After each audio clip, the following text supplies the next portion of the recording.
Bienvenue à ce premier live de Season Media autour de la thématique créateur de contenu ou alors influenceur versus journaliste. Qui sont les meilleurs ambassadeurs pour votre communication politique entre les journalistes et les influenceurs ou les créateurs de contenu? Je suis Eva Mbala, votre modératrice. Nous aurons tout à l'heure Hélène Sayom également, rédactrice en chef chez Season Media, Gaëlle Onana, directrice communication chez Africa 24, Donna Billon qui est créatrice de contenu et Monsieur Frédéric Tchungi qui lui est analyste politique. Merci à tous de nous rejoindre, merci. Le temps qu'on règle ce petit souci technique, nous sommes là donc pour débattre autour d'une thématique bien précise qui nous concerne tous de près ou de loin dans un contexte particulier comme celui de 2025 où notre pays est engagé dans des élections présidentielles qui auront lieu dans 2 mois, autant pour moi. On se pose donc la question de savoir entre influenceurs et journalistes qui sont les mieux placés pour gérer la communication politique de nos figures politiques, des différents candidats ou alors de toute personne concernée de près ou de loin par les élections, sachant que ce sont des échéances importantes pour notre pays, pour notre nation et surtout pour l'avenir de la jeunesse.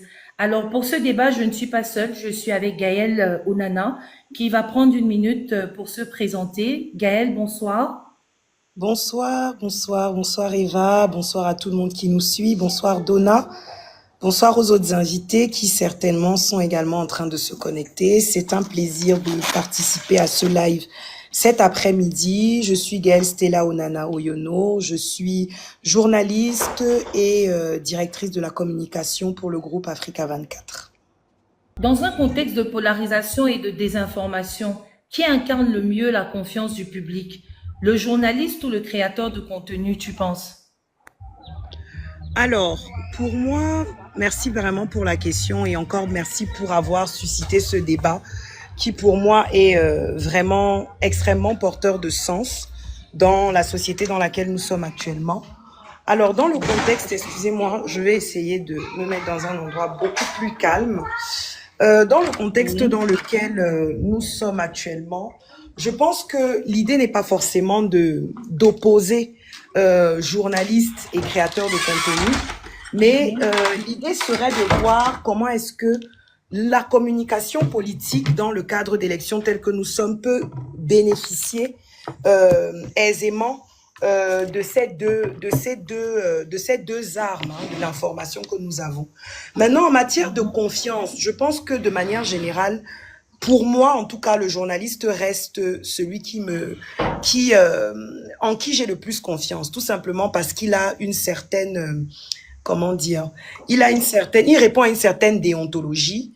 Il est passé par une formation, donc ça veut dire qu'il sait traiter l'information avec un certain détachement, d'accord? Contrairement souvent aux créateurs de contenu qu'on utilise, non pas pour transmettre une information, mais pour guider véritablement une opinion. On va voir que par exemple, lorsqu'un parti politique, un homme politique fait appel à un créateur de contenu X ou Y, il fait appel non seulement à un créateur de contenu, mais surtout à un partisan. D'accord? Donc, quand le créateur de contenu prend la parole, c'est très rare d'avoir des créateurs de contenu dans un cadre politique, en tout cas, qui vont prendre la parole de manière neutre, de manière transparente, juste pour transmettre l'information, pour essayer de dire, OK, voici un peu l'analyse que je peux faire de tel ou tel candidat. Très souvent, ce sont des prises de parole partisanes. Et du coup, ces créateurs de contenu-là vont utiliser leur base de données, leur influence, etc., pour driver cette base de données, cette influence-là vers un candidat. Contrairement au journaliste qui, lui, du fait de sa formation, de sa déontologie et de son positionnement, va plutôt être quelqu'un qui va venir faire une analyse beaucoup plus pragmatique des différents programmes politiques et laisser à l'opinion publique la possibilité de choisir selon l'analyse qu'il a faite. Donc, dans un contexte comme celui-là, j'aurais plus tendance à écouter le journaliste parce que le journaliste me présentera les choses de manière plus froide, de manière plus pragmatique que le créateur de contenu, pas tous en tout cas, mais qui très souvent va venir présenter les choses de manière un peu plus partisane et beaucoup plus motivée dans le sens voter peut-être pour tel ou tel candidat parce que c'est celui que moi je supporte en tout cas. Voilà. Mais je pense que les deux sont une force parce que du coup, pour les partis politiques, ces créateurs de contenu là peuvent être des forces pour driver des potentiels sympathisants, partisans, mais le journaliste garde toujours sa place. Alors, on a quelqu'un qui dit, il s'appelle Kevin Young. Merci, monsieur, parce que vous êtes l'une des premières personnes à vous connecter à ce live. Il dit, les journalistes paraissent de moins en moins neutres dans le traitement et le rendu de l'information. Hélène, vous êtes rédactrice en chef chez Season Media. Qu'est-ce que vous pensez de cela, de cette affirmation? Oui, bon, bonsoir à tous. Je suis Hélène Sayom, rédactrice en chef, comme Eva vient de le dire, à Season Media. Je lui donne en partie raison à Monsieur Kevin Young, parce que chaque média a une ligne éditoriale à respecter, que ce soit au Cameroun ou ailleurs. Ce n'est pas un cas spécifique au Cameroun. Et la ligne éditoriale demande de traiter l'information, pas forcément différemment, mais suivant un certain angle. Donc, il est un peu difficile pour le téléspectateur ou les membres du public de rester là et faire le tri entre tel média, tel autre média, recouper l'information et avoir un filtre. Pourtant, sur les réseaux sociaux, il n'y a pas de ligne éditoriale. Quand vous arrivez, vraiment, c'est un champ libre. Tout le monde peut parler, tout le monde peut s'exprimer, tout le monde, et voilà, on n'a pas à faire le tri, on n'a pas à se dire, ah, si tel dit ça, c'est peut-être parce qu'il supporte tel. Vous voyez un peu. Donc, ils sont un peu plus francs et un peu plus libres, ce qui rend un peu les journalistes Allô? moins crédibles. Mais justement, est-ce que la carte de presse est encore un gage de neutralité, vous pensez, pour les journalistes? La carte de presse, la carte de presse, c'est juste un document qui dit que vous êtes journaliste. Maintenant qu'on est la symbolique derrière, oui, ça t'établit en tant que journaliste. Le journaliste est censé être cette personne-là qui transmet l'information en étant complètement impartial, en étant complètement neutre et tout ceci. Ça, c'est la théorie. Ça, c'est l'explication, c'est ce qui est écrit. Voilà, c'est ce qu'on apprend à l'école et tout. Mais voilà, dans la vraie vie, c'est légèrement différent. C'est légèrement différent. Donc, la carte de presse n'apporte pas la crédibilité. Comme je parlais tout à l'heure de traitement, donc, il y a une espèce de tri. Le journaliste qui suit une certaine ligne éditoriale te donnera une partie de l'information et non toute l'information. Par contre, les influenceurs, ou je sais pas trop comment on les appelle, franchement, les noms divergent. Lui, il veut l'information tout de suite et il est capable de l'avoir au lever du lit. Et souvent pour le buzz, souvent juste pour le buzz, sans vérifier l'information, sans vérifier l'authenticité ou la crédibilité de l'information. Oui, oui, c'est un risque. C'est un risque. C'est donc ça la différence. Parce que le journaliste va chercher à vérifier l'information, à voir le fond de l'histoire avant de bavarder. Par contre, l'influenceur, lui, il s'arrête à l'apparence, il s'arrête au on dit, à la rumeur, il semblerait que, voilà, il n'y a pas forcément de recherche. Bon, pour la plupart, c'est vrai que les plus têtus vont fouiller, mais ce n'est pas systématique chez tous. C'est donc ça le risque. Alors, Gaël, en termes de viralité et d'impact, les créateurs ont-ils pris le dessus? Clairement, ils ont pris le dessus sur les journalistes. À quoi est-ce que tu penses que c'est dû, cette mutation dans la mentalité des lecteurs, des téléspectateurs et même dans l'orientation même de la recherche d'informations? Alors, je pense qu'en effet, oui, comme tu as dit, les créateurs de contenu ont largement pris le dessus en termes de viralité, mais c'est aussi un peu, je pense, de la faute à nous, les journalistes, hein. Parce que je pense que pour qu'on puisse avoir aujourd'hui des journalistes qui vont être vraiment influents, qui vont vraiment porter l'information sur les réseaux sociaux, il y a deux choses très importantes. Déjà, premièrement, il faut que les journalistes eux-mêmes commencent à véritablement se positionner sur la base de Allô, leurs expertises vous sur les m'entendez? réseaux sociaux. Il Oui, y a on beaucoup de... t'entend bien, On Frédéric. t'entend, oui. Bonsoir. Donc, je disais que nous, en tant que journalistes, nous devons travailler à nous positionner sur la base de notre expertise sur les réseaux sociaux. Tu peux être un journaliste, tu peux travailler dans un média, mais tu as le droit, toi aussi, d'avoir une propre voix sur les réseaux sociaux, tout comme ces créateurs de contenu-là, partager des informations, bien les traiter, etc. On a laissé, en fait, le champ libre aux créateurs de contenu. Et il faut comprendre que les consommateurs de l'information aujourd'hui ont tendance à plus consommer l'information des individus que des médias. Ça veut dire quoi? Ça veut dire que quelqu'un va dire, OK, j'ai vu un truc sur un média, mais on connaît les médias là. ils sont tous des corrompus, alors que quand c'est quelqu'un, une individualité qui en parle, ça a plus de crédibilité. À ce moment-là, comment est-ce que nous devons rattraper, nous, en tant que journalistes? C'est se positionner aussi dans notre expertise en individualité, au-delà des médias pour lesquels on travaille, pouvoir être des vrais relais d'information. Et à ce moment-là, les créateurs de contenu ou alors les influenceurs, etc., qui peut-être certains, parce que c'est pas tous, mais qui certains profitent souvent pour faire du buzz, partager des informations négatives, auront des vrais concurrents. Et là, la vérité, c'est que toi, tu seras non seulement influent, parce que tu as cette capacité d'influence-là, mais tu auras aussi la crédibilité du métier. C'est un peu la différence entre quelqu'un qui vient te dire utilise ça pour ta peau et un docteur, peut-être dermatologue, qui se positionne comme créatrice de contenu et qui te dit utilise ça pour ta peau. Elle quitte son cabinet médical et elle vient partager son expertise sur les réseaux sociaux. Et à ce moment-là, elle a la possibilité, entre guillemets, d'affronter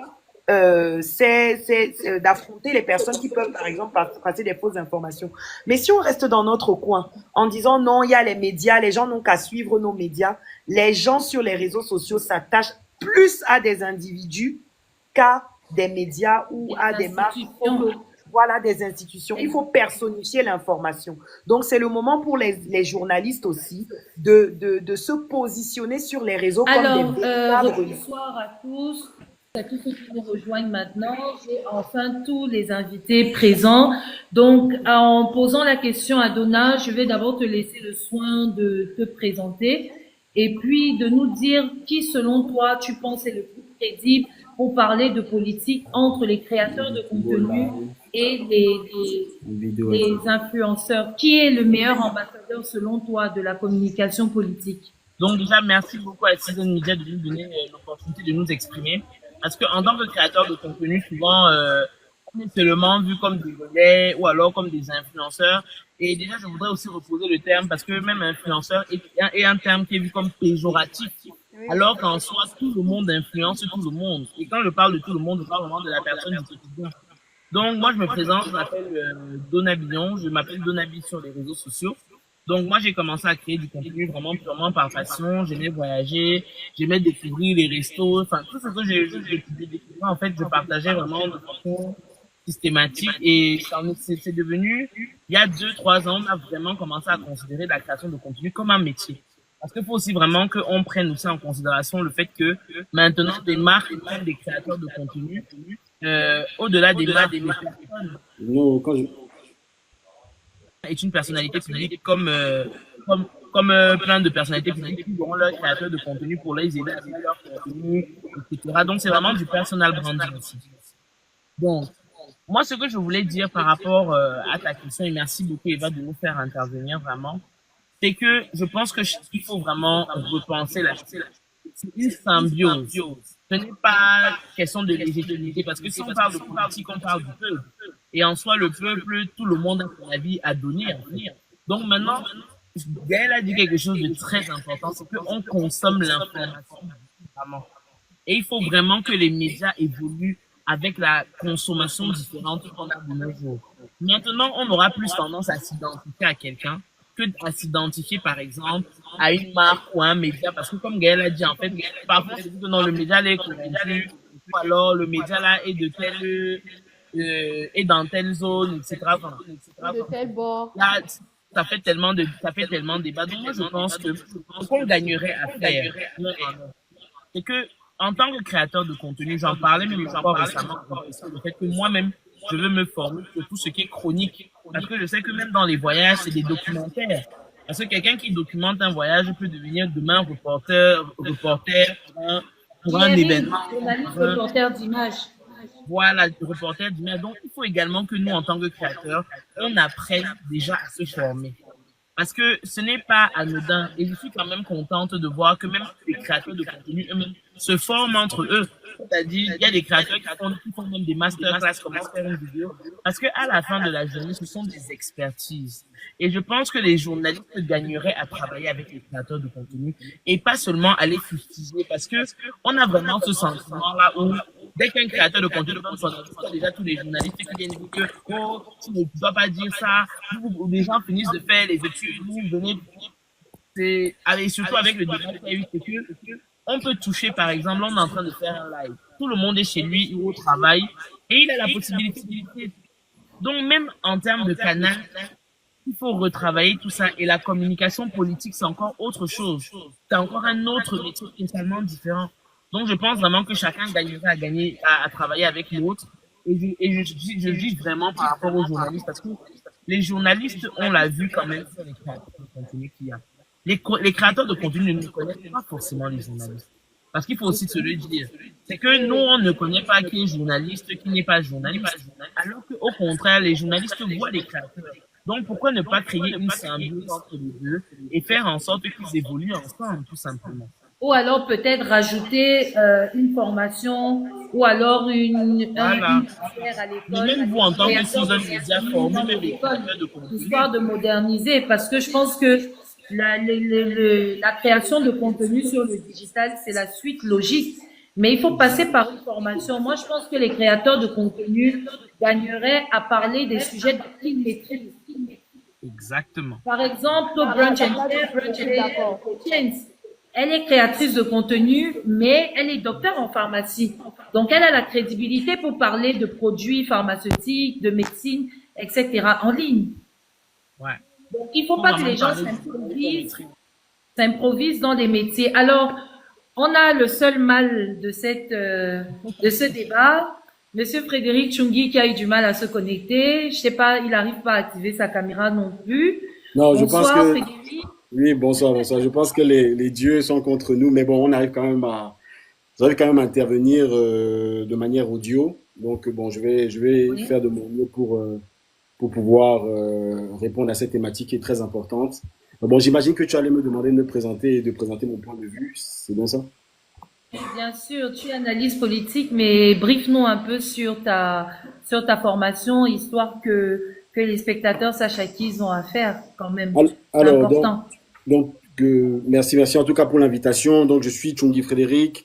Je fais de l'analyse politique. Bon, pour ceux qui regardent souvent Vox Africa, vous avez dû me voir sur Vox Live. Enfin, pas ces derniers mois, mais plutôt début d'année 2025, fin d'année 2024. Avant ça, j'ai travaillé au Parti démocrate aux États-Unis. J'ai travaillé au Parti socialiste en France.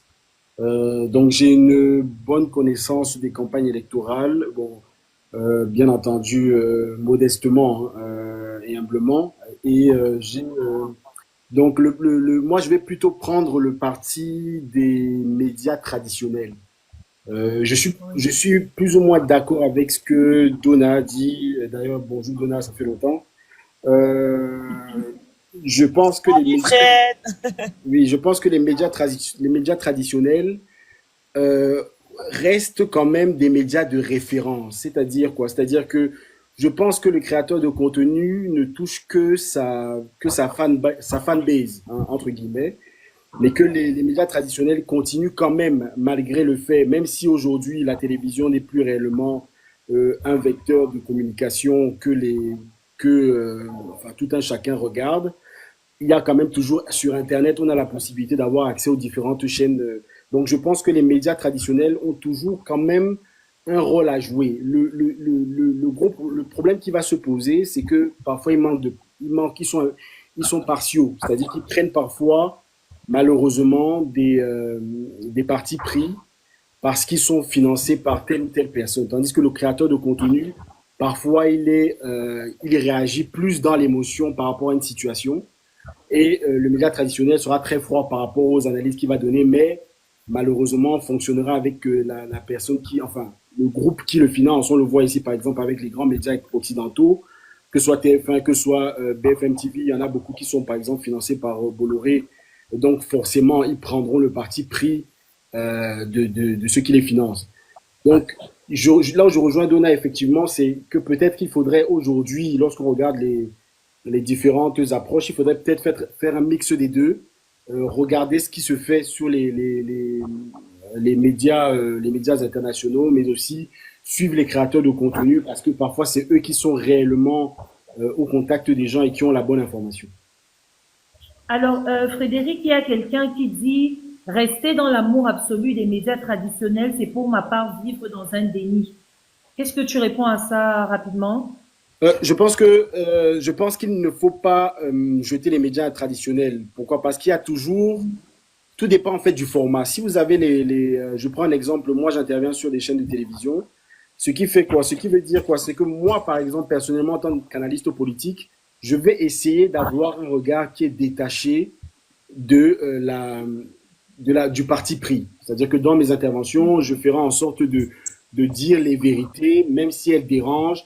Mais c'est vrai quand même qu'il y a une certaine censure, autocensure qui est présente et qu'on ne peut pas enlever. C'est-à-dire qu'il y aura toujours, il y aura la phrase qu'on doit dire mais qu'on ne va pas dire parce que malheureusement, il y a un certain contrôle que l'on a sur nous-mêmes en tant qu'analystes politiques. Mais juste pour conclure, je pense qu'il est toujours quand même important d'avoir un œil sur les médias traditionnels parce qu'il peut y avoir des invités qui ont la possibilité, on en connaît, de dire les vérités sur la situation politique d'un pays ou d'une région.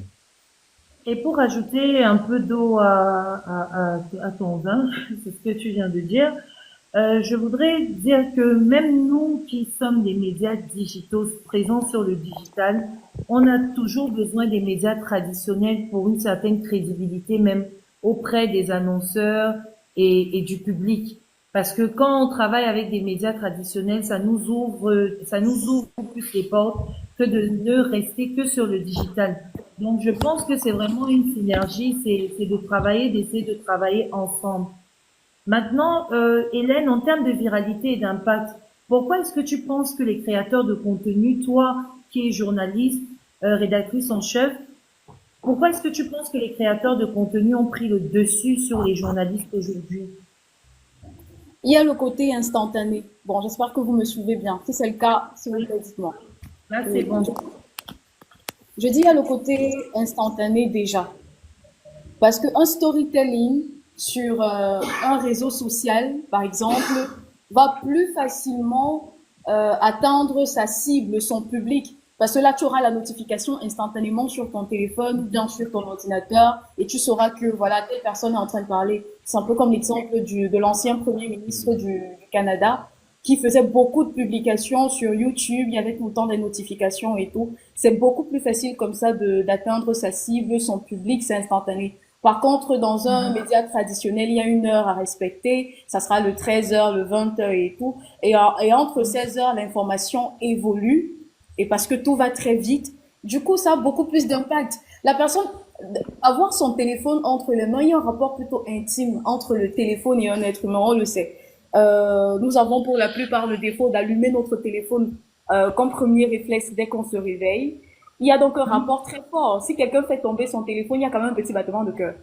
Donc, on crée un lien émotionnel, qu'on l'admette ou pas, avec notre téléphone. Du coup, avec le contenu de notre téléphone.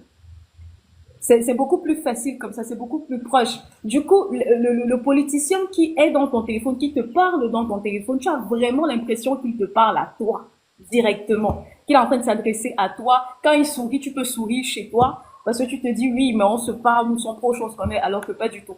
Et la personne n'a pas de langage soutenu, bon, pas tellement, parce qu'il sait qu'il s'adresse, la personne sait qu'elle s'adresse à la masse. Et aussi, la personne est beaucoup plus c'est toi, c'est à la deuxième, à la deuxième personne. C'est voilà, c'est beaucoup plus fluide. La personne peut te parler depuis son salon, depuis chez elle, en se baladant et tout. Et toi, tu as l'impression de faire le parcours avec cette personne. La personne peut détailler, expliquer sans avoir la restriction du temps. Pourtant, dans les médias traditionnels, il y a la restriction du temps. Vous avez un 13 minutes, un 26 minutes, un 52 minutes. Passer ce laps de temps accordé, là, tu ne peux pas vraiment t'étendre en explication. Et voilà, voilà. Pourtant, dans un live ou dans un direct comme ça, là, on va parler jusqu'à demain. Et tant que la connexion existe, on va vraiment pouvoir interagir. Il y aura pas, on n'a pas à être tiré à quatre épingles comme à la télé pour dire oui, machin, sortir les grands trucs. Donc vraiment, sur Internet, le storytelling politique est très fort. Ça, Donald Trump l'a compris. C'est pour ça qu'il a engagé son propre fils. Je pense que ce garçon n'a pas 20 ans. Il a engagé son propre fils pour mener sa récente campagne sur les réseaux sociaux et ça a eu le résultat que ça a eu. Et franchement, il y a aussi les podcasts, par exemple, avec les petites influenceuses petites, voilà, c'est avec des influenceuses de ce côté-là pour atteindre beaucoup plus de masse parce que voilà, il y a la proximité, l'intimité et aussi le côté instantané. Voilà pourquoi un storytelling politique sur Internet marche mieux Alors, bon, beaucoup de personnes parlent de complémentarité entre les journalistes et les créateurs de contenu. Mais Gaël, est-ce que tu penses que tout le monde peut parler de politique? Donc, un créateur de contenu aujourd'hui peut se lever et il nous dit qu'il nous fait une analyse de la politique géostratégique en Afrique centrale. Et puis voilà, il nous fait une vidéo qui en même temps mélange humour et vérité. Est-ce que tu penses qu'il serait crédible, même si on parle de complémentarité entre ces deux corps, on va dire ça comme ça. Ok. Alors, je pense que, bonjour Frédéric qui nous a rejoint. Je pense que tout le monde peut donner son avis parce que la sphère digitale est vraiment ouverte. Donc, on peut pas interdire à quelqu'un véritablement de prendre la parole, même si c'est en politique, même si c'est en médecine, hein, j'ai envie de dire. Tout le monde a le droit de véritablement prendre la parole. Mais le problème qu'on a, c'est lorsque on utilise comment dire, l'influence qu'on a, on la mélange au fait d'avoir de l'expertise. Ce n'est pas parce que tu as beaucoup de personnes qui te suivent, ce n'est pas parce que tu as beaucoup de personnes qui sont derrière toi pour X ou Y raison, parce que tu fais de l'humour, parce que tu fais de la culture ou quoi que ce soit, que le nombre de personnes qui te suivent ne témoigne pas du fait que tu sois un expert en tout. Et je pense que c'est le problème qu'on a avec certains influenceurs créateurs de contenu aujourd'hui, c'est que ils utilisent cette base d'influence qu'ils ont comme étant le socle de leur expertise. Ce n'est pas le socle d'une expertise. Ces personnes-là te suivent parce que tu les détends, parce que tu les fais rire, parce que tu es peut-être connu sur un domaine particulier. Mais c'est un peu malhonnête intellectuellement de se dire, compte tenu du fait que je parle très souvent de cuisine, et j'ai 100 000 abonnés qui me parlent de cuisine, alors demain j'ai le droit de parler de politique et ces 100 000 abonnés sont obligés de m'écouter parce que j'ai 100 000 abonnés, je suis crédible, je suis expert. C'est pas le cas. Je pense que tu as le droit de prendre la parole parce que tu es un citoyen comme tout le monde. On peut pas t'interdire de prendre la parole, mais l'honnêteté intellectuelle voudrait que tu mettes en avant le fait que c'est ton point de vue, que tu n'es pas forcément un expert, analyste politique ou quoi que ce soit, mais que voilà. En tant que citoyen, voilà ce que moi je vois, voilà ce que moi je comprends. Pourquoi? Parce que, je le dis très souvent, on a sur les réseaux sociaux cette notion de responsabilité. Et tu ne peux pas te prévaloir de venir commencer à prendre ton point de vue personnel comme étant une analyse experte véritable, alors que tu sais très bien, tu as conscience que tu es limité. D'accord? Maintenant, on va pas t'interdire de prendre la parole. Mais dans ta prise de parole, l'honnêteté intellectuelle voudrait que tu précises, voilà, c'est mon point de vue, c'est ce que je pense, c'est comme ça que j'ai décidé de penser, etc. Mais que et pourquoi pas, quand on parle de jointure, qu'on parle de mix entre créateur de contenu et journaliste, qu'est-ce que ça empêcherait un créateur de contenu comme ça qui voudrait prendre la parole, d'appeler un journaliste ou un analyste politique et de dire, OK, faisons une vidéo ensemble. Je te pose des questions, mais toi qui as l'expertise, tu as la possibilité de répondre et comme ça, mes abonnés ont la possibilité d'avoir une véritable expertise pointue de quelqu'un qui s'y connaît dans le domaine, qui est, voilà, etc. Donc, je pense que il faut vraiment faire la part des choses. Et comme Hélène, toi qui es faire attention quand on a une communauté, en effet. communauté, oui. Parce que justement, c'est en passant un message à sa communauté que le message peut porter. Exactement. Parce que c'est au plus grand nombre, surtout selon le nombre de followers ou alors de personnes que vous avez qui vous suivent. Alors du coup, Hélène, toi qui es journaliste, est-ce que tu as des questions à poser à Frédéric qui est analyste politique ou alors à Gaël? Et je vais en profiter pour ajouter dans ce live, c'est aussi ça la force du live, un invité qui veut intervenir et depuis il envoie des commentaires. Je pense qu'il a beaucoup de choses constructives à apporter à ce débat. Monsieur Kevin Young, donc je vais accepter sa demande. Mais entre-temps, Hélène, est-ce que tu as des questions à poser à Frédéric? Oui, j'ai bien une question à poser à Frédéric. Déjà, bonsoir. Bonsoir, bonsoir. Voilà, vous êtes analyste politique, donc je vais essayer de rapporter, de faire directement la relation avec notre cas actuel. Nous avons des influenceurs et nous sommes en pleine campagne électorale. Comment est-ce que vous analysez le fait que certains candidats se mêlent aux influenceurs et aux créateurs de contenu pour pouvoir, je vais dire ça comment, pour faire passer leur message?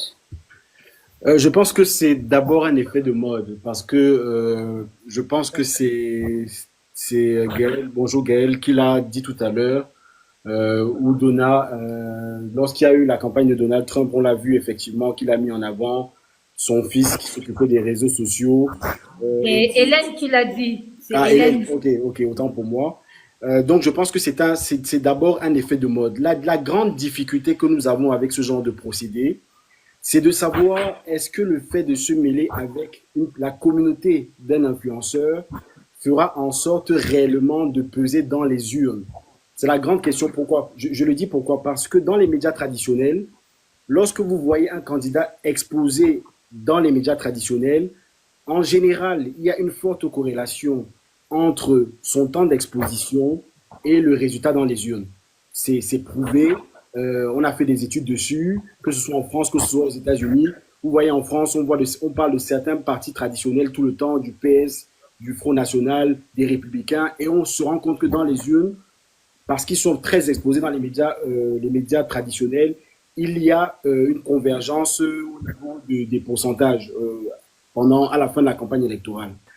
Tandis que le problème avec les influenceurs aujourd'hui, c'est qu'on n'est pas sûr que le fait qu'ils soient vus avec ces influenceurs fera sans doute parler d'eux, ça c'est sûr, c'est-à-dire qu'ils vont inonder les réseaux sociaux. On a plusieurs candidats dans ce cas-là, un candidat en particulier au Cameroun, que je ne vais pas nommer parce qu'on ne nomme pas, mais qui a travaillé avec les réseaux sociaux et on le voit maintenant partout parce qu'il a réussi à toucher des influenceurs. Maintenant, la question qu'on se pose, c'est est-ce que cette exposition sur les réseaux sociaux fera en sorte que dans les urnes, il atteigne plus de 10%? Ça, je ne pense pas. Parce que la raison pour laquelle je ne le pense pas, c'est que nous ne sommes pas encore, c'est-à-dire que l'exposition Internet au Cameroun de manière générale, parce que prenons le cas du Cameroun, n'est pas aussi forte que celle qu'on a en Occident. Je ne suis pas sûr que 40% des Camerounais aient accès quotidiennement aux réseaux sociaux. Donc, c'est toujours... Internet. Internet, voilà. 30-40%. Donc, en fait, c'est toujours ce questionnement qu'il faut se poser. Est-ce que c'est une bonne stratégie sur le court terme? Je ne pense pas. Sur le long terme, maintenant, c'est à voir. Vu qu'il y aura un développement d'Internet qui va se passer, une révolution dans nos pays qui va se passer, dans ce cas-là, oui, effectivement, je pense que sur le long terme, c'est une stratégie intéressante, mais sur la campagne qui arrive de 2000, prenons le cas de 2025, je ne sais pas, je mets des réserves. D'accord. Alors, bonsoir, Monsieur Kevin Young. On vous a rajouté à ce débat justement parce que vous contribuez beaucoup à travers des messages. Est-ce que vous pouvez vous présenter brièvement et puis nous partager votre avis et si vous avez des questions, vous êtes libre de les poser. D'accord, merci. Bonsoir à tout le monde. Est-ce qu'on m'écoute déjà très bien? Oui, oui. Oui, très bien. Ok, super, d'accord. Donc, bonsoir à tout le monde. C'est un plaisir pour moi d'être dans ce panel riche en professionnalisme, j'allais dire. Je m'appelle Monsieur Kevin Young, ancien animateur radio et télé à Suite FM et LTM Télévision. J'ai été chef pub dans l'agence de marketing digital, d'abord pour Open Solutions, une agence de conseil pour une entreprise de télécom au Cameroun. Aujourd'hui, chef pub dans une autre agence de marketing, conseil en marketing et communication pour une entreprise de paris sportifs. Je vais pas donner de nom. Je tiens à remercier et à valider la qualité des échanges de tous les panélistes. C'est vraiment un plaisir pour moi de vous écouter et de m'édifier. C'est rare d'ailleurs sur les réseaux sociaux. Donc, la thématique elle est très intéressante. Ça coupe un peu. On a du mal à vous entendre. Alors, est-ce que là on m'écoute mieux? Oui, oui, c'est le cas. Un peu mieux, oui. D'accord, ok, super. Alors, la thématique est très intéressante dans le sens où, pour ma part aujourd'hui, j'allais dire la viralité, mais si aujourd'hui, en termes de communication politique, certains acteurs se tournent plus vers, entre guillemets, les influenceurs et les social media, donc les réseaux sociaux, c'est surtout parce qu'aujourd'hui, il faut être, moi, je veux pas être dans une sorte de déni, permettez-moi l'expression, et de dire qu'on a véritablement perdu confiance aux journalistes. Aujourd'hui, même s'il n'y a pas véritablement de chiffres précis au Cameroun, les jeunes ne regardent presque plus la télévision. C'est un constat, que les acteurs du secteur pourront confirmer après ma prise de parole. Les jeunes ne regardent plus malheureusement les médias traditionnels. Enfin, regardent et écoutent les médias traditionnels, que ce soit télé ou radio. Aujourd'hui, on a l'impression que les journalistes, impression validée ou pas, que les journalistes sont à la solde des propriétaires des médias. Donc, tout ça qu'on fait à faire en sorte que, naturellement, on se tourne vers d'autres personnes, voilà, qui nous paraissent plus, entre guillemets, légitimes pour avoir l'information. Donc, il y a ce problème de neutralité. C'est pour ça que j'ai dit avant, est-ce qu'au final, les journalistes ne sont pas aussi un peu, n'ont pas leur part de responsabilité sur le fait que l'information, quand on la cherche aujourd'hui, on va sur les réseaux sociaux, du fait qu'on n'a plus confiance en eux, quand on a l'impression que, voilà, ils sont entre guillemets cadenassés dans leur prise de parole dans les médias dans lesquels ils officient, et ça fait en sorte qu'aujourd'hui, on est obligé d'aller vers les réseaux sociaux. Donc, moi, il paraît évident pour moi aujourd'hui que si on est dans une stratégie de communication, qu'elle soit politique ou autre, il est important de se tourner vers les réseaux sociaux. Moi, j'ai entendu beaucoup de personnes parler de formation avec les influenceurs ici. Et il est aussi important de rappeler, même si aujourd'hui le terme influenceur est devenu péjoratif, que dans ce lot d'influenceurs, il y en a quand même beaucoup qui ont des formations, on ne se rend pas souvent compte, mais ils ne sont pas passés par des médias traditionnels. Il y en a beaucoup qui ont des formations en journalistes qui ont décidé de créer du contenu. Il y en a beaucoup qui ont des backgrounds académiques qui leur permettent quand même d'avoir une certaine éthique lorsqu'ils traitent l'information, lorsqu'ils recherchent et traitent l'information. Ce qui fait en sorte qu'aujourd'hui, il y a quand même dans ce lot d'influenceurs, des personnes qui peuvent avoir cette crédibilité. Moi, j'ai écouté avec un petit pincement au cœur beaucoup voilà, de personnes dans ce panel, même s'ils ont l'autorité pour le dire, il faut le préciser. On a l'impression, quand on les écoute, qu'aujourd'hui, les influenceurs, on ne devrait pas les croire, qu'on ne devrait pas les écouter parce que, voilà, il y en a qui traitent l'information de manière bancale et qui la rendent de manière bancale, c'est vrai. Mais il y en a aussi qui ont un véritable background, qui ont fait des études, qui ont, voilà, même s'ils ne sont pas experts toujours dans le domaine, mais ils ont quand même une certaine matière quand ils rendent leurs informations. Donc, c'était en quelque sorte mon constat. Maintenant, j'ai quelques questions, si vous me permettez, à poser. J'ai au frère qui est analyste politique et je voulais lui demander, et je l'ai d'ailleurs posé en commentaire, est-ce qu'aujourd'hui, avoir cet amour, avoir presque cette volonté d'aimer à tout prix les médias traditionnels, un média traditionnel, n'est pas une sorte de déni face au constat réel de notre époque. À notre époque, aujourd'hui, 60% de jeunes, voilà, au Cameroun, on a 60% de la population qui font partie des jeunes. Ils sont où ces jeunes? Ils sont plus devant les médias, ces médias qu'on connaît, enfin, j'allais dire les médias traditionnels, ils sont sur les réseaux sociaux. Donc, est-ce que c'est pas un déni aujourd'hui de se dire qu'on va de facto rien qu'à aller vers les médias traditionnels, quitte à se dire que les influenceurs, voilà, ne nous servent pas? Ça, c'est la question pour le cher analyste, voilà, qui a d'ailleurs dit des choses très intéressantes. Ensuite, il y a une autre, je voulais poser la question à la journaliste Gaëlle que j'ai compris. Est-ce que vous, journalistes, vous ne vous sentez pas un peu coupable aujourd'hui du fait que pour avoir l'information, le public, entre guillemets les jeunes, sont obligés de se tourner vers les réseaux sociaux? Est-ce que vous reconnaissez une part de responsabilité, vous, les journalistes? Si oui, laquelle? Et voilà, quels sont les moyens que voilà, vous comptez en tant que journaliste mettre en place justement pour arriver à faire en sorte que le public puisse à nouveau avoir confiance aux journalistes?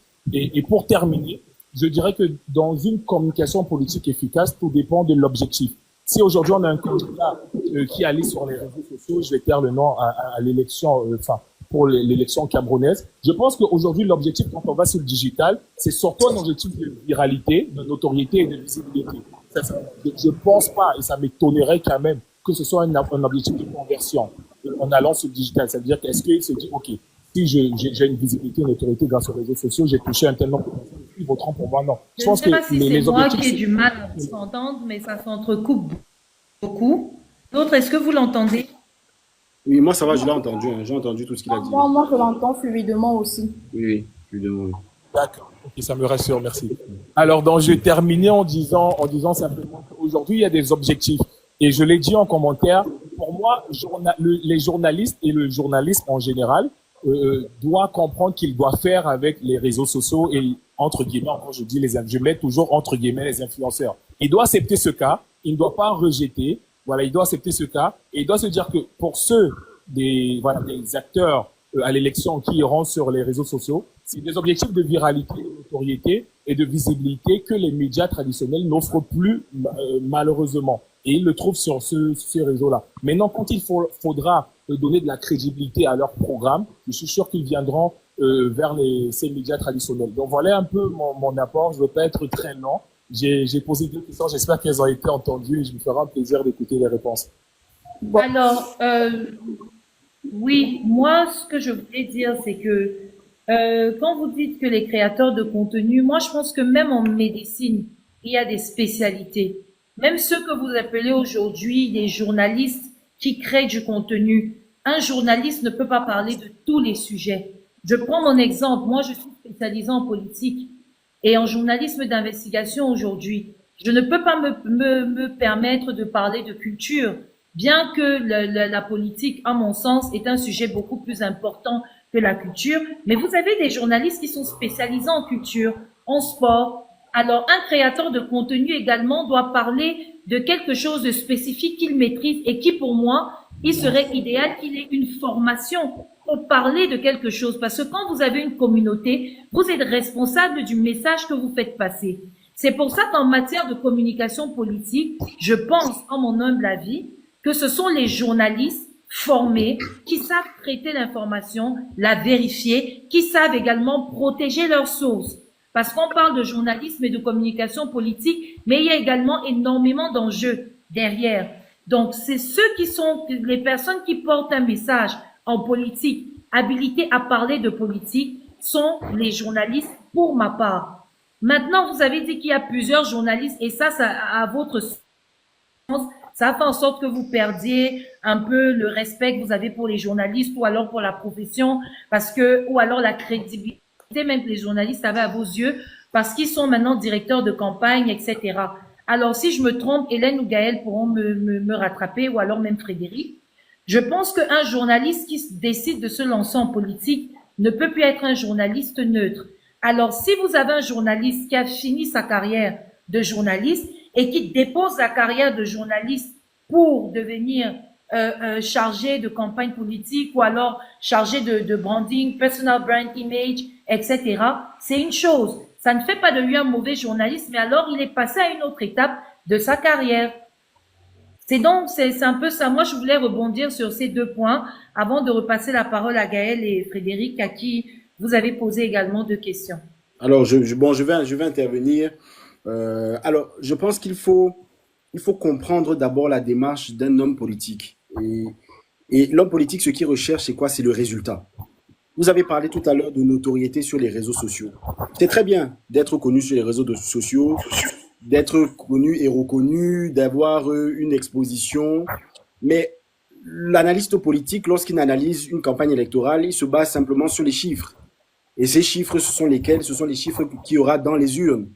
Vous avez parlé tout à l'heure du fait que sur les réseaux sociaux, on touche les jeunes. Vous avez dit tout à l'heure, je cite, les jeunes ne regardent plus la télévision, ils sont sur les réseaux sociaux. Mais il faut bien vous rappeler, cher monsieur Young, que les jeunes ne constituent qu'une infime partie de l'électorat. Ça veut dire qu'aujourd'hui, on ne peut pas se passer des médias traditionnels parce que, on va dire, 40 à 60% des électeurs, d'autres électeurs, vont aussi regarder ces médias traditionnels et regardent toujours ces médias traditionnels. Donc, on ne peut pas être dans une démarche où on va exclure totalement les médias traditionnels et ne se baser que sur les réseaux sociaux. Et ça revient à mon analyse de base. C'est-à-dire que est-ce que la conversion des voix qu'il y a dans les réseaux sociaux aura forcément va forcément exister lorsqu'il y aura la campagne électorale qui va battre son plein. Donc c'est ça le gros problème des réseaux sociaux. Et je pense aussi qu'une partie des réseaux sociaux qui est peut-être nous donne l'impression et qui gonfle peut-être le mot c'est l'exposition, la notoriété d'un candidat, c'est que les réseaux sociaux c'est dans l'instantané, c'est tout de suite, c'est maintenant, c'est comme je prendrais pour exemple un fast-food, c'est-à-dire qu'on a aujourd'hui quelqu'un qui monte et le lendemain on a besoin d'une autre personne qui monte, tandis que les médias traditionnels, j'ai l'impression, et c'est le cas, qui s'inscrivent plus dans un temps long, d'une information dépassionnée. Et je pense qu'en politique, la politique, effectivement, c'est l'émotion, c'est la virtuosité, mais ça doit aussi surtout être le concret. Le concret, c'est un programme électoral.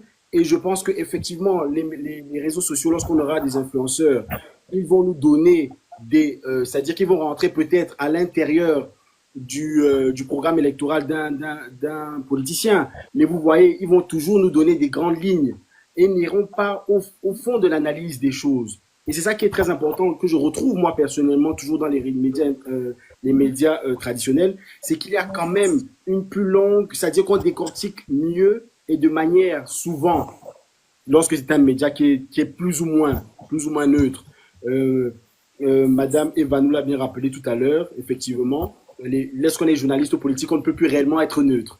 Mais je pense quand même que les médias traditionnels peuvent nous donner, et moi je regarde beaucoup de documentaires sur les médias traditionnels, je regarde beaucoup Arte, pour ne pas faire de publicité, je regarde beaucoup de documentaires comme ça, parce que ça me donne les éléments de langage et ça me donne concrètement exactement ce qu'il y a au fin fond du programme électoral d'un candidat. Tandis que ce que je vais retrouver sur les réseaux sociaux seront peut-être 10 points et on ne va pas rentrer réellement dans la mise en œuvre de ce programme électoral. Gaël, il avait une question également pour toi. Tu peux répondre? Tu te souviens de la question ou il la repose? Donc, la question, c'était de savoir si nous, les journalistes, nous ne nous sentons pas un peu coupables.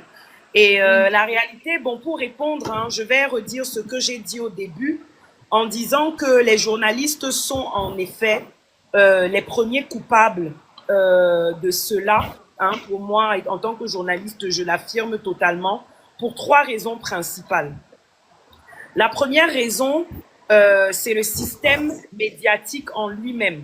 Comme il a été évoqué par Frédéric tout à l'heure, la majorité des grands groupes médias, des médias les plus influents, en tout cas en matière d'information dans le monde entier et même en Afrique, sont majoritairement contrôlés par soit des États, soit des groupes privés. Ça veut dire que déjà le système médiatique s'est mis en prison lui-même, c'est-à-dire que les médias sont censés être ceux qui vont venir partager l'information de manière neutre, etc. Mais les contraintes qui entourent l'exercice du métier de journaliste et le fait de faire grandir un média a emmené beaucoup de médias à s'enfermer dans des prisons et beaucoup de médias aujourd'hui sont contrôlés par des États, par des structures privées, etc., qui orientent énormément le traitement de l'information. Et ça, on ne peut pas, se mentir. Donc ça, c'est la première chose. C'est parce qu'on va dire que les grands groupes de médias aujourd'hui sont majoritairement contrôlés, majoritairement en prison, et du coup, ils n'ont plus la même liberté d'expression, j'ai envie de dire, ou alors leur liberté d'expression est très orientée. La deuxième raison pour laquelle les journalistes sont également coupables, je dirais, c'est que les journalistes n'ont pas capitalisé de certaines forces qu'ils ont. Moi, j'ai vu dans certains pays, en tout cas à l'étranger, des fois des journalistes qui se mettent ensemble et qui créent des médias. Bon, ça a été le cas aujourd'hui. On a des médias plus ou moins indépendants qui étaient encore, on ne sait pas si c'est encore le cas, on a dit qu'on ne cite pas, mais on a des médias qui souvent, des journalistes qui souvent d'investigation, etc., décident de se mettre ensemble, créent des médias beaucoup plus neutres, etc., etc. Donc, mais il y a ce manque de solidarité dans le corps de métier de journaliste parce que malheureusement, toute pratique professionnelle répond aussi à la recherche du gain. Et malheureusement, souvent, le journalisme est un métier qui ne paye pas très bien si tu te retrouves dans un contexte où tu n'es pas enfermé dans une prison par un État ou par un ceci, d'accord? Donc, ce manque de solidarité, ce manque d'association, on va dire, entre des grands journalistes qui peuvent se lever, taper le poing sur la table et dire, OK, on sort de cette dépendance totale des grands groupes, des États et tout, et on met en place notre média neutre. Voilà, on va dire que la logique de comment je vais payer mon loyer à la fin du mois rattrape un peu.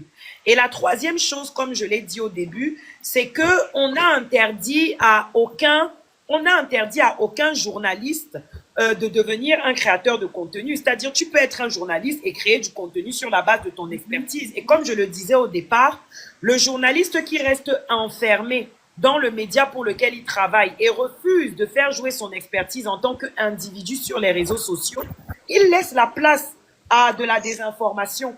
Parce que toi, en tant que journaliste, tu as le droit de créer tes pages, faire tes vidéos, analyser, poster indépendamment. Mais malheureusement, des fois, le journaliste se retrouve aussi dans la même prison que le média pour lequel il travaille. Parce qu'à partir du moment où tu travailles pour un média, tu incarnes aussi l'image de ce média. Ça veut dire que tu peux pas dire n'importe quoi. Tu peux pas te lever et commencer de manière individuelle à dire quelque chose qui est en inadéquation avec ce que le média pour lequel tu travailles dit, d'accord? Et donc, du coup, beaucoup de journalistes, en fait, ils ne sont pas créateurs de contenu. Ils ne parlent pas parce qu'ils n'ont pas envie de parler. Mais ils ne parlent pas parce que des fois, ils ont peur de perdre leur boulot à la fin du mois, tout simplement. Ils vont se dire, OK, je vais faire une analyse froide qui va peut-être décrédibiliser le candidat pour lequel le média pour lequel je travaille soutient. On parle de ligne éditoriale, tout à fait. Le candidat que de manière déguisée, le média pour lequel je travaille soutient. Si je fais une sortie, même si ma sortie est neutre, mais à partir du moment où ma sortie va décrédibiliser d'une manière ou d'une autre ce que mon média veut mettre en avant, ça peut me mettre à mal. Donc, malheureusement, les journalistes, en effet, ont perdu une part de leur indépendance à cause de cette prison de la ligne éditoriale des médias dans lesquels ils travaillent. Et beaucoup de médias, il faut le savoir, beaucoup de médias ne sont pas dirigés par des journalistes. D'accord? Les médias sont dirigés par des hommes d'affaires. Et les hommes d'affaires, eux, ils ont leurs problèmes. Ils veulent gagner de l'argent. Donc, en soi, la neutralité de l'information, bon, ils sont OK avec ça, mais ça va bien 2 secondes. S'ils ont la possibilité de gagner des sous avec un candidat, ils vont prendre les sous du candidat. C'est pas les plus grands médias, les patrons, c'est pas des journalistes de formation. C'est pas des gens qui ont cette déontologie, qui s'accrochent à cette déontologie. Donc, ce sont des éléments qui causent ces problèmes-là. Et pour terminer, comme on a dit, on l'a répété, hein, le plus important pour un candidat, c'est d'être élu. Et est-ce que en faisant le buzz sur les réseaux sociaux, c'est forcément ça qui va te faire élire? Je vais rejoindre Frédéric à ce niveau-là en disant que dans notre contexte camerounais, ça reste encore insuffisant. D'accord? Le poids de l'élection se fait dans l'arrière-pays, se fait pas dans les élections, sur les réseaux sociaux, pardon. Et dans l'arrière-pays, les gens n'en ont rien à faire de Facebook. Ils n'en ont rien à faire de quoi que ce soit. Ils ne sont même pas connectés, la connexion. Ils ne sont pas connectés, voilà. Et sur les réseaux sociaux, tu peux avoir 100 000 fans. Mais la réalité, c'est que combien sont des véritables électeurs? Tu peux avoir 100 000 fans, mais tu as 70 000 personnes qui ne sont pas camerounais, donc qui ne voteront pas parce qu'ils n'ont pas de carte d'électeur.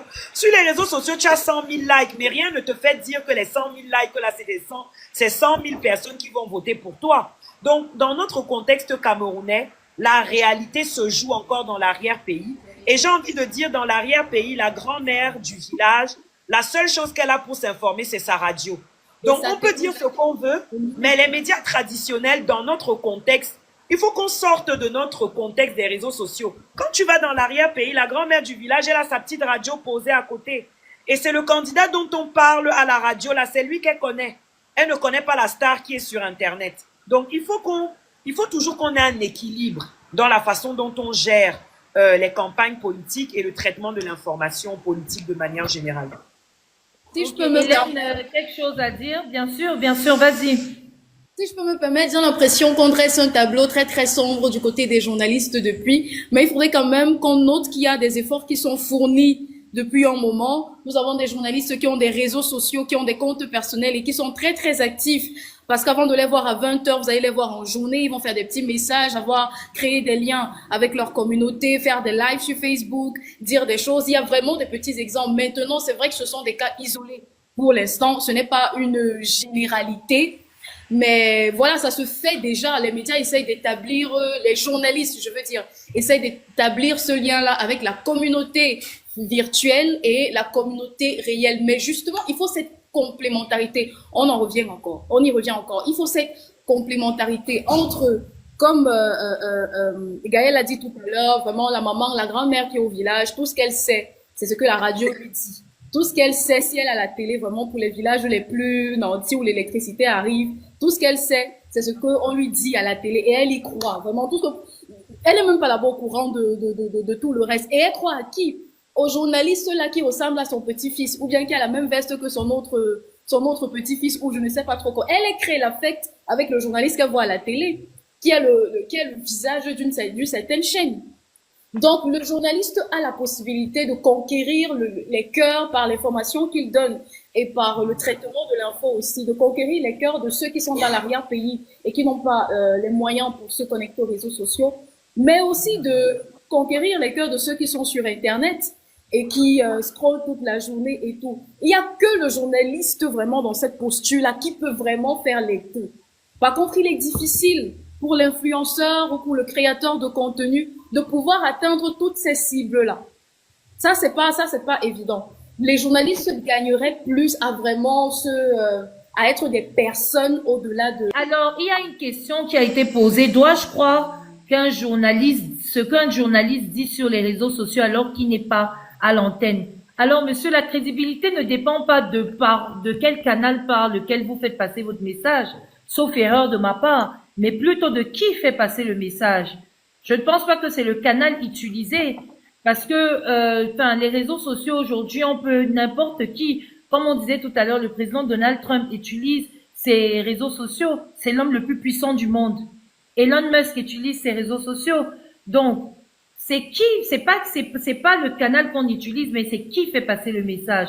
Donc, moi, journaliste qui vous fait le 20h à la télévision nationale, si je viens sur mon réseau social personnel Instagram, comme Gaël l'a dit tout à l'heure, je suis le reflet du média dans lequel je travaille et je vous donne une info, il faudrait quand même croire à minima qu'elle est à 90% vraie et vérifiable.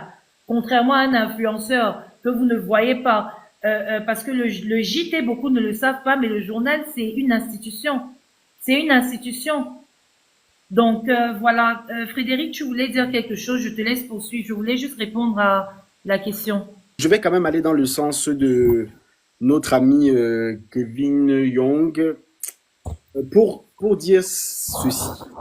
Les journalistes, en réalité, bon, je ne vais pas tirer sur vous à bout portant ou quoi que ce soit, mais lorsque vous faites partie d'une chaîne, d'une télévision, ça veut dire que vous avez une ligne éditorialiste. Vous êtes en fait comme dans une entreprise. Vous travaillez, moi par exemple, je suis à la fois analyste politique, mais je travaille aussi dans la finance. Vous travaillez pour le compte de cette entreprise. Ce qui fait que l'information que vous allez donner, malheureusement ou heureusement, va quand même dans le sens de la ligne éditorialiste de la chaîne pour laquelle vous travaillez, de la production pour laquelle vous travaillez. Bien sûr, je le dis sous votre contrôle, hein. C'est pour ça que effectivement, parler d'impartialité sauf si vous êtes un journaliste indépendant ou bien que vous faites partie d'un groupe de journalistes qui dénoncent, ça existe. Mais les journalistes que l'on voit à la télévision, par exemple, qui font partie des chaînes, je prends toujours la référence, les chaînes françaises, BFM TV, ils ont une ligne éditorialiste qui peut être de droite, qui peut être de gauche, qui peut être en faveur de telle ou telle chose, de tel ou tel aspect. Forcément, les journalistes ne peuvent pas être impartials dans l'information qu'ils donnent, sauf s'ils sont indépendants. Je pense qu'on est à peu près tous d'accord dessus. Maintenant, pour revenir sur les créateurs de contenu, la question que je me pose personnellement, et je pense que c'est ce qui revient, et je l'ai marqué en commentaire, c'est toujours de se positionner d'un point de vue du candidat. Est-ce que aujourd'hui, si jamais je fais un partenariat avec un influenceur et que cet influenceur-là me permet d'avoir, et c'est pour ça que je reviens sur ce que Gaël a dit que j'ai trouvé très très pertinent, j'ai un certain nombre de likes sur Internet. Est-ce que ces likes-là, et c'est ce qu'on a dit depuis le départ, c'est le même fil rouge, in fine, est-ce que ces 100 000 likes-là vont se retrouver dans les urnes? C'est ça la grande difficulté qu'on a aujourd'hui. Et moi, le problème que j'ai avec les réseaux sociaux, et c'est pour ça que personnellement, je passe très peu de temps dessus, je jette un œil, c'est parce que je trouve que les débats ne sont pas dépassionnés. C'est toujours des partis pris et ça reste vraiment, j'ai l'impression, pour influencer, mais influencer dans le tout de suite. Créer une émotion, créer une appartenance dans les secondes qui suivent. Parce que vous savez que je parle bien sûr sur le contrôle des journalistes qui doivent aussi avoir de l'expérience avec les réseaux sociaux parce que je pense que c'est un package. Mais si dans les 3-4 secondes, le message n'a pas été percutant, les gens vont zapper. Donc c'est ça le problème des réseaux sociaux aujourd'hui, c'est que les créateurs de contenu sont obligés de vendre de l'émotion pour pouvoir attirer des auditeurs et des personnes qui vont les regarder. Donc c'est la grande difficulté. C'est pour ça que moi personnellement, en tant qu'analyste politique, je ne peux pas me baser sur les réseaux sociaux pour commencer à créer mon analyse. parce elle ne sera pas neutre. Hélène, quel est le rôle du journaliste en période électorale? D'abord, essayer de trier l'information pour le grand public. Parce qu'en période électorale, cette période est aussi très propice aux fausses informations, aux rumeurs, aux intox et tout.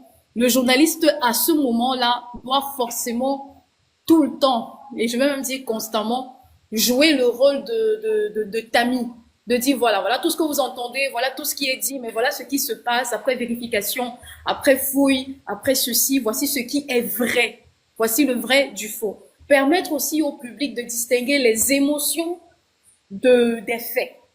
Parce que la période électorale est une période très émotive où tout le monde n'est pas forcément, les gens ne sont pas forcément très objectifs. Et là, le journaliste est là pour vous dire oui, ouais, C'est vraiment le montage que Léandre est en train de faire et ce qu'elle est en train de produire. Et ça pète sur la toile au nom du Seigneur voilà ce Jésus. que vous êtes censé savoir, en fait. Voilà ce qui est, au-delà des émotions, voilà ce qui se passe. Donc, il y a d'abord le fait de distinguer les émotions de la réalité, le fait de pouvoir dissocier les rumeurs de la réalité, de pouvoir proposer de bonnes informations, de vraies informations, mais aussi permettre au public, même à la personne la plus illettrée, de comprendre la politique, de comprendre les enjeux, de comprendre ce qui se joue, pour que cette personne-là, en allant, je sais pas, vote en fonction de certains critères et en fonction de certaines informations qui lui ont été données, avec des choses qui sont à sa disposition, qu'il a pu comprendre. Vraiment que ce soit pas un vote de préférence à l'aveugle, mais un vote en fonction de ce que le journaliste aura fait comme travail pour lui proposer. Parce que oui, les politiciens parlent, mais entre le politicien, entre le politicien et l'électeur, il y a le journaliste qui est en train de traduire. Certes, il parle la même langue, mais le journaliste dit, bon, le politicien dit X, le journaliste dit au Camerounais, bon, Camerounais, un exemple comme ça, que oui, X en vérité, ça veut dire X comme si tu croises deux bas, c'est ça qui donne X. En fait, pouvoir vraiment diluer cette information et la rendre plus digeste pour les lecteurs, afin qu'ils comprennent les enjeux, qu'ils choisissent de façon très éclairée son camp et qu'ils fassent les choix qui sont les siens. Parfait. Alors, Monsieur Curtis, vous avez choisi ou alors demandé à rejoindre ce live. Est-ce que vous avez quelque chose en particulier à apporter? Et présentez-vous d'abord, s'il vous plaît, pour nos spectateurs et nous-mêmes. Bonjour César Média, bonjour tout le monde. Moi c'est Curtis, je suis ingénieur en informatique et je suis du Congo-Brazzaville. Non, je mentais parce que vous avez parlé du rôle du journaliste en période électorale. Oui. Et je voulais juste donner une précision. Alors, pour moi, le journaliste en période électorale, pour moi, il est comme un guide neutre, hein, parce qu'il collecte non seulement les informations, il la vérifie, il la rend compréhensible et équilibrée, tout en restant vigilant aux manipulations, aux excès. Parce que sa mission finale, c'est que le citoyen vote en connaissance de cause, il non sous l'effet de la peur, du mensonge ou de la manipulation.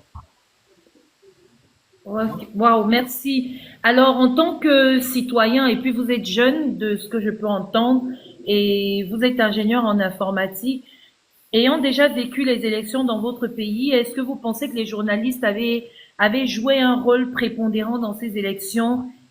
Si oui, est-ce que ça a été, enfin, quels a été les bénéfices que vous avez pu ressentir sur le rôle des journalistes lors des élections dans votre pays, les dernières élections? Vous parlez du Congo-Brazzaville? Exactement, oui. Laissez-moi déjà rire. Il y a Frédéric qui analyse politique qui rigole, donc. Oui, il a bien raison de rire. Non. Il y a de quoi vraiment rire. La situation politique du Congo. Oui, mais la situation politique du Congo-Brazzaville n'est pas très différente de celle du Cameroun ou alors même de plusieurs pays en Afrique centrale. On est une jeunesse dynamique aujourd'hui. Je suis très contente que quelqu'un du Congo nous rejoigne dans ce débat. Donc, vous pouvez nous dire un peu, pendant les dernières élections chez vous, quel a été le contexte et comment ça s'est passé avec les journalistes? Est-ce que vous pensez qu'ils ont joué leur rôle convenablement? Bon, déjà d'entre deux jeux, vous posez déjà une question percutante. Alors, je vais répondre sans détour, avec clarté, bien sûr avec un zeste d'humour. Parce que déjà, les rôles des journalistes pendant les élections au Congo-Brazzaville, Déjà, il faut savoir déjà que le paysage médiatique semble pluraliste, ça c'est vrai, avec une vingtaine de chaînes privées, des radios et des journaux, mais en réalité, beaucoup sont liés aux proches du pouvoir. Donc, cette dépendance engendre autocensure, pression et même menace pour les voix critiques. Donc, alors, ce qui se passe, est-ce que bon, déjà, chez nous, lors des scrutins, le dernier scrutin présidentiel de mars 2021, bon, a été vivement contesté par l'opposition. Donc, nous avons un Mathias Nzo qui a dénoncé un vote truqué et entaché d'innombrables irrégularités. Et Guy Brice Parfait Kolola aurait même obtenu plus de voix que d'électeurs dans certains bureaux, ce qui est matériellement impossible. Donc, les résultats qui sont publiés trop rapidement, c'est-à-dire moins de 48 heures, soulèvent les doutes quant à leur fiabilité. Alors, le bénéfice perspective du rôle des journalistes à ce moment, alors qu'est-ce qu'ils ont fait? Parce que même dans un contexte délicat, bon, quelques effets positifs peuvent être soulignés, parce que les initiatives d'information citoyenne et les rappels à l'éthique, je parle ici de la Cour suprême de la liberté de communication, c'est-à-dire sur les formations, les séminaires, montrent une volonté de renforcer le professionnalisme, si fragile soit-elle. Bon, par rapport à ce qui a été fait, déjà le travail a été biaisé, on sait ce qu'on fait. Il y a c'est-à-dire que même un mort, déjà, un mort est recyclé dans la base de données et qui peut voter. Nous avons des noms fictifs qui sortent. Bon, après, on connaît toujours celui qui remporte. Bon, après, en clair, chez nous, les journalistes, c'est vrai, ils jouent un rôle, mais souvent freiné. Les élections sont régulièrement contestées pour plusieurs fraudes. Pourtant, leur présence offre au moins une plateforme, un point d'appui à la vigilance citoyenne. Et parfois, c'est déjà un sacré progrès, même si dans le fond, on sait que ce n'est qu'une couverture. Donc, ici au Congo, Brazzaville, généralement, on sait qu'il remporte parce que tout est déjà biaisé et truqué dès le départ. Malheureusement, c'est ça. D'accord. Merci beaucoup pour votre participation à ce live. Ça permet d'édifier de nombreuses personnes. Et juste pour savoir, comment vous avez entendu parler de Season Media? Non, j'étais sur TikTok, je scrollais et je suis tombé sur Season. Je suis resté en bas écouter et le débat m'a intéressé et je suis monté. D'accord. Ok, super. Merci beaucoup. Alors, est-ce que Hélène ou Gaëlle, en tant que journaliste, ou alors Frédéric, analyste politique, tu as un commentaire à faire par rapport à l'intervention de Quincy? Ce sont toujours des... Hello. Ah, ok. Non, Excusez-moi, je sais pas si on m'entend. Oui. Oui. Bon, je voulais juste faire une petite remarque avant que vous repreniez la parole. C'est parce que depuis, en fait, je vois beaucoup que les créateurs de contenu et les influenceurs, pour vous, ne sont pas crédibles. Je vois beaucoup ça, que ce soit dans les commentaires, etc. Mais je voulais d'abord terminer avec la question des journalistes des journalistes et des journalistes et de la politique. Et je reviendrai dessus, mais voilà. C'est juste pour faire cette petite parenthèse-là. D'accord. D'accord. Donc, je vais juste rebondir sur ce que notre ami Curtis a dit. Je pense la difficulté que nous avons dans les démocraties en Afrique centrale, parce qu'on a beaucoup, lorsque je suis sur des plateaux, il y a des comparaisons qui se font entre l'Afrique de l'Ouest et l'Afrique centrale. La difficulté que nous avons en Afrique centrale, c'est que nous avons on a une démocratie, on va dire, jeune. Lorsqu'on prend par exemple la démocratie, bon, un petit coup d'histoire très rapide, lorsqu'on regarde la démocratie quand elle s'est installée par exemple en Europe ou aux États-Unis, ça date déjà d'il y a assez longtemps. Et nous avons encore des démocraties très jeunes. Mais nous sommes dans le jeu, c'est-à-dire on est dans un jeu, en gros le jeu des médias et aussi des réseaux sociaux qui font que nos manquements, parce qu'il y en a, il y a des bonnes choses qui se font, il y a aussi des manquements, se voient. Et la difficulté que nous avons aujourd'hui, en tout cas en Afrique centrale, c'est effectivement de faire exister, non pas uniquement sur les papiers, mais aussi dans le jeu électoral, la pluralité des partis politiques. Mais je pense que cela, avec le temps, ça va se faire. Il ne faut pas être, bon, de mon avis, d'analyste, il ne faut pas être trop dur avec la démocratie en Afrique centrale. Il faut lui donner du temps parce que c'est une construction. Lorsqu'on regarde la cosmogonie africaine, on n'est pas du tout, on est constitué dans une démocratie, mais plutôt dans une démocratie gérontocratique. C'est-à-dire quoi? C'est-à-dire que ce sont les vieux en général qui dominent chez nous. Lorsque vous regardez dans une famille, c'est le père de famille et les anciens qui prennent les décisions. Et c'est pour ça que ça se retrouve beaucoup lorsque vous regardez de manière générale nos dirigeants. C'est parce que c'est toujours un reflet quand même de nos traditions anciennes. Donc ça, Après, ça, je rajouterais aussi la longévité au pouvoir. Parce que, Frédéric, on peut pas dire ça. En Angola, on a des transitions paisibles. Non, Au Ghana, on a des transitions plus ou moins paisibles. Non, ce Moi, que je je veux pense dire, que c'est le quoi? contraste est même surtout entre l'Afrique francophone et l'Afrique anglophone. Parce que même au niveau du développement et des démocraties, on ressent quand même une différence entre les deux, entre ces deux, enfin, Non, ce que l'Afrique francophone et non, ce que l'Afrique je veux dire, c'est quoi? anglophone. C'est que je ne suis pas en train de cautionner le fait que ça se fasse comme ça. Je dis simplement que nous avons besoin de temps pour aussi trouver peut-être un nouveau modèle politique qui nous convient mieux. Parce que ce que nous avons fait en réalité, c'est la transposition de ce qui se fait en Occident avec leurs valeurs. Et vous voyez qu'on a beaucoup de pression internationale, c'est-à-dire que les Américains ont mis en place le American Act.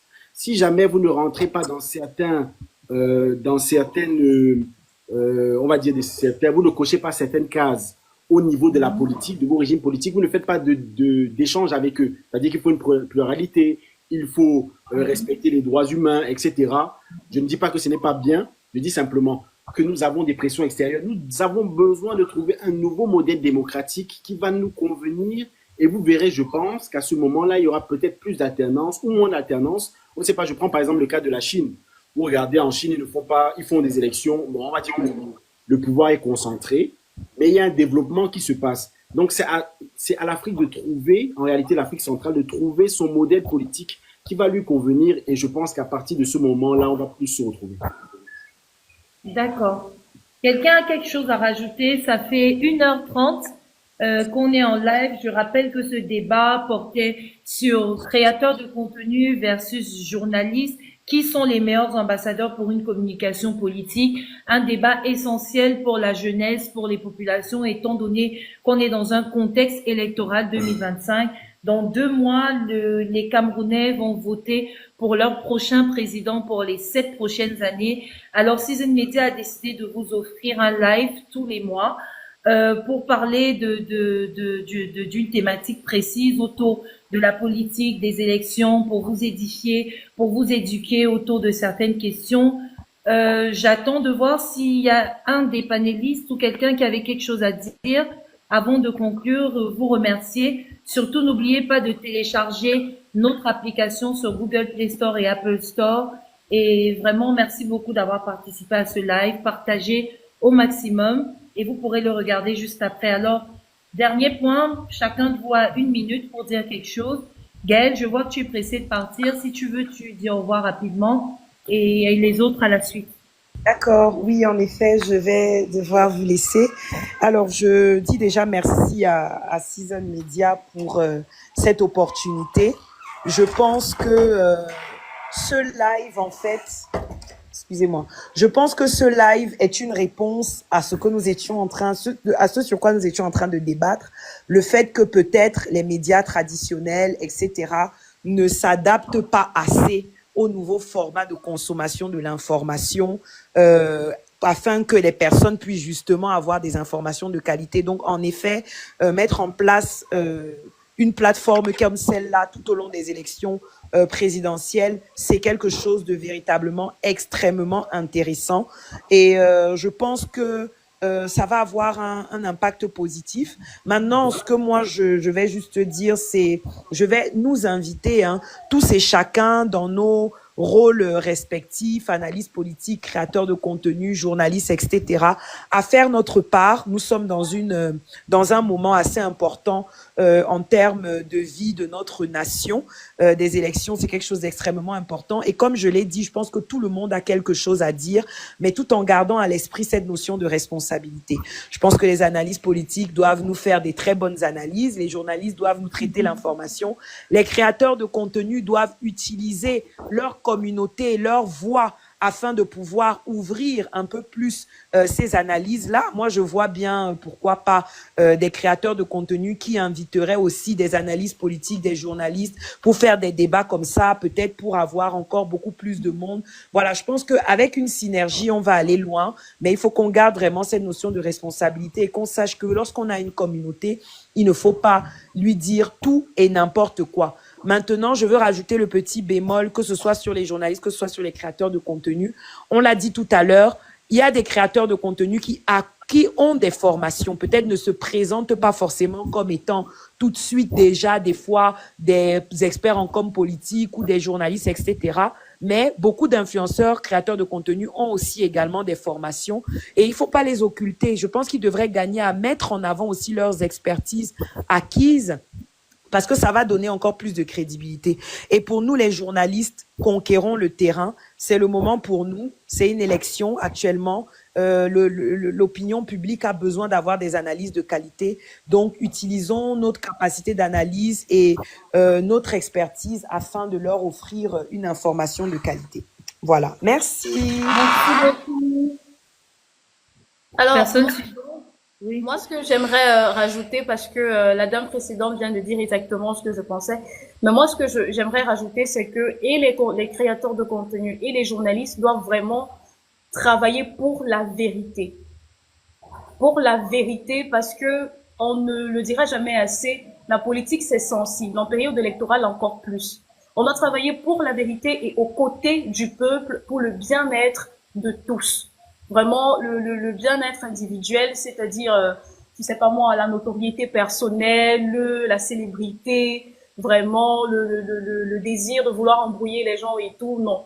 Travaillons tous pour la vérité, travaillons tous pour le peuple, parce que ce qui se joue là va finir par influencer la vie des gens de façon considérable, que ce soit positivement ou négativement. Donc, soyons tous du bon côté de l'histoire. Et merci à tous d'avoir participé à ce live. Merci Hélène. Frédéric? Oui. Alors, bon, déjà, merci pour l'invitation. Eva, c'était vraiment très intéressant et j'espère qu'il y aura d'autres lives comme cela avec toujours des thématiques très intéressantes. Bon, je vais rejoindre les deux co-panélistes qui ont conclu en disant simplement que le rôle, nous, de la jeunesse, parce qu'on est entre nous les jeunes, c'est de savoir que nous allons reprendre le flambeau, que ce soit dans un temps plus ou moins long, et qu'il est important que nous essayions, parce que j'ai vu qu'il y a il y avait pas mal de personnes du public, mais aussi dans on va dire entre nous les panélistes, on n'était pas toujours d'accord sur certaines choses, mais là où on se rejoint, c'est qu'on a l'espérance d'avoir un jeu politique qui est plus transparent et surtout, on a le souhait de le réapproprier. Et je pense que ça, c'est important. Et c'est ce qu'on fait grâce aux réseaux sociaux aujourd'hui, c'est qu'on s'approprie réellement cette question de la politique et on ne souhaite plus être simplement des figurants, mais vraiment prendre parti. Et je pense qu'au fur et à mesure, avec le temps, ça va se faire. Et donc, voilà, mes derniers mots seront vraiment pour souhaiter bon vent à Cision Média et de toute façon, on est ensemble. Merci beaucoup. Donna? Bonsoir à tous. Déjà, vraiment, merci beaucoup à Cision Media parce que moi, j'ai énormément appris à travers les interventions des autres. Et je voudrais juste revenir sur 3 points. Moi, mes 3 points principaux, c'est déjà, première chose, la responsabilité. Vraiment, faisons en sorte que chacun est responsable déjà de ce qu'il consomme et également de ce qu'il poste. J'aimerais vraiment le dire parce que je trouve qu'on a tendance à faire des généralités, notamment concernant les créateurs de contenu. En général, c'est les créateurs de contenu, c'est ceux de Facebook, ce sont les humoristes. Enfin, faut vraiment également être conscient que comme il y a par exemple la péritocratie, son domaine c'est la politique. Et je pense que Eva, tu l'as bien mis en avant, le fait que chacun a son domaine d'expertise. Donc mon deuxième point, ce serait vraiment l'expertise. Appuyons-nous sur ce que nous connaissons. Appuyons-nous sur ce que nous savons faire et surtout créons des synergies et des symbioses. Vraiment, moi, ce live, je pense même que j'ai plus écouté que parlé, tellement j'en ai appris à la fois sur les personnes qui ont pris la parole, mais également sur ce que nous faisons nous-mêmes au quotidien. Je trouve que c'est important déjà que, comme je disais au début, que les journalistes également viennent vers les créateurs. Parce que les créateurs sont visibles. Parfois même, tu peux avoir des journalistes, mais qui ne sont pas visibles. Donc, je pense que c'est important de travailler ensemble. Et dernier point que j'ai vraiment, je pense que vous avez vraiment tous étayé vraiment ce qu'il faut réfléchir, c'est n'oublions pas que voter est un devoir également. Ne négligeons pas ce droit que nous avons de voter, surtout dans des périodes comme celle-ci. Et c'est également un moyen pour nous d'avoir la voix. On peut ne pas avoir la voix, le pouvoir de dire des choses ou de faire des choses, mais au moins le vote est accessible à tous. Donc n'oublions pas qu'en cette année, nous devons tous aller voter. Merci. Et merci beaucoup vraiment à Citizen Media. C'était hyper enrichissant vraiment. Pour une fois même, moi j'étais bouche bée, j'écoutais seulement. Merci beaucoup. Merci beaucoup, Monsieur Curtis. Merci. Vous pouvez télécharger l'application Citizen Media sur Play Store ou Apple Store. On se retrouve certainement, peut-être la semaine prochaine. Je vais voir avec l'équipe de Citizen Media si on peut vous faire des lives comme ça toutes les semaines jusqu'aux prochaines échéances électorales. La rédactrice en chef, si elle était en vidéo, elle allait me guetter là que En tout cas, merci de suivre Citizen Media. Merci de vous abonner à nos pages. Merci beaucoup de rester fidèle à nos contenus et à très bientôt pour un prochain live. Bye.